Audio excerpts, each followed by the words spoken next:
안녕하세요. 모야인입니다. 이번 시간에는 모야인과 흰머리에 대해 알아봅니다. 보통 흰머리는 60대쯤 발견되지 않나요? 30대 모야인에게 흰머리라니 너무 가혹한 운명 아닌가 합니다. 모야인의 어머니도 50대쯤에 흰머리가 보였다고 합니다. 물론 모야인의 아버지께서도 60대 때에 흰머리가 수북하긴 했습니다. 허나 세치하고는 인연이 전혀 없다고 생각했는데 말입니다. 전혀 만나고 싶지 않은 녀석을 발견하게 된 거죠. 흔히들 젊은 나이에 흰머리라고 하는 것은 한약과 관련이 있다고 생각되는데요.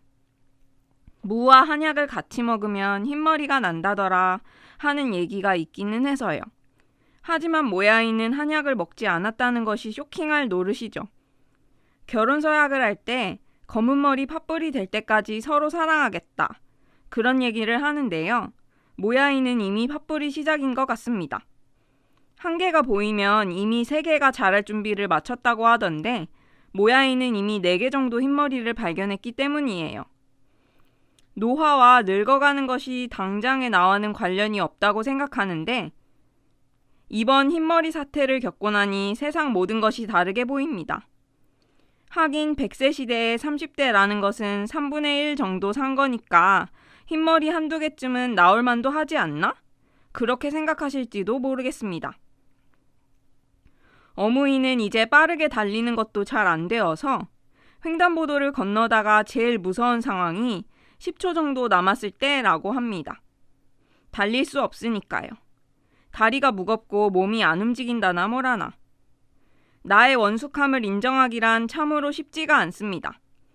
지금이야 뽑으면 그만이라지만 우수수 자라기 시작하면 어떨까요? 모야인은 염색 하나 하는 것도 건강에 영향이 있을까봐 걱정이 됩니다. 어무이는 일반 염색약에 알레르기가 생겨서 천연 염색약을 써야 하는 몸이 되셨습니다. 흰머리를 발견하고 나서 나의 남은 시간을 더 돌아보게 됩니다. 모야모야 진단 받을 때도 이렇지는 않았던 것 같습니다. 사람은 누구나 어린 시절이 있고 점차로 나이 들어가는데 우리 마음은 뚜렷한 구분이 없어서 내가 나이 들었는지도 모르게 살아가게 되는데요. 흰머리에 충격을 떨쳐보려고 해도 너무 큰 마상을 입었습니다. 새치라고 해도 내올이라니요. 너무 이른 충격입니다. 눈처럼 새하얀, 그야말로 제대로 된 흰머리였답니다. TV에 나와서는 일부러 백발을 하는 연예인들을 바라보며 마음껏 염색할 수도 없는 나의 처지를 생각해봅니다. 나는 왜 모야인이 되었고 흰머리는 나를 이렇게나 빨리 찾아왔는가? 어무있게 왜 그렇게 염색에 집착하느냐고 여쭈었더니 버스 뒷자리에서 다른 사람의 뒤통수를 바라보는데 흰머리가 몇 개 섞여 들어 있으면 그게 그렇게 보기 안타까웠다는 말씀을 하십니다. 나도 그렇게 생각되기 싫어서 열심히 염색하신다 합니다.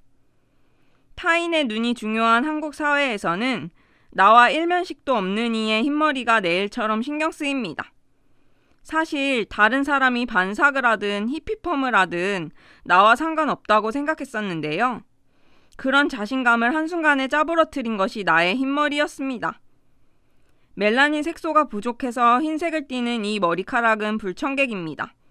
마치 제대로 물 주고 기르지 못해 11월이 되어서야 열매 맺는 모야인 집의 창가의 방울토마토 같은 경우가 아닐 수 없습니다. 실제로 모야인의 친구 뽀모도로는 요새 줄기를 따라 골고루 열매 맺는 중입니다. 그 녀석을 보고 있자면 나와는 상반된 점이 많구나, 대견하구나 하는 생각이 듭니다. 모야인은 세상에 무언가를 내놓는 것이 응가밖에 없는데 물과 햇빛만으로 광합성하여 뽀모도로는 방울토마토라는 열매를 맺는 것입니다. 여러분은 뭔가를 세상에 당당하게 내놓을 만한 것이 한 개쯤은 있나요? 모야인은 집필활동을 열심히 해서 완성된 모야인만의 이야기를 만드는 게 꿈입니다. 올해 초부터 노력하고 있는데 좀처럼 열매 맺질 않네요. 게다가 난생 처음으로 흰머리라는 불청객을 만났고요. 흰머리가 바글바글해져도 염색하지 않을 겁니다. 오히려 멋지게 그 빳빳한 머리카락을 휘날리며 다닐 겁니다. 누군가 나를 추하다고 욕해도 좋아요. 겨드랑이 털이 하얗게 피어났다면 더 좋았을 테지만 공교롭게도 머리에 났을 뿐인 흰머리를 사랑해야지요. 다음 시간에는 영화 조커2 이야기를 해볼까 합니다. 모야인이 하는 영화 이야기는 두서가 없을 수 있음을 미리 경고드립니다. 연약한 내가 히어로가 될 수 있다니. 가상공간 속 이야기에 힘을 싣는 상상에 빠져봅니다.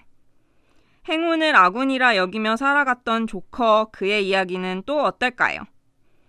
모야인과 함께하는 이 시간이 영원하기를 바라고 또 바랍니다. 감사합니다.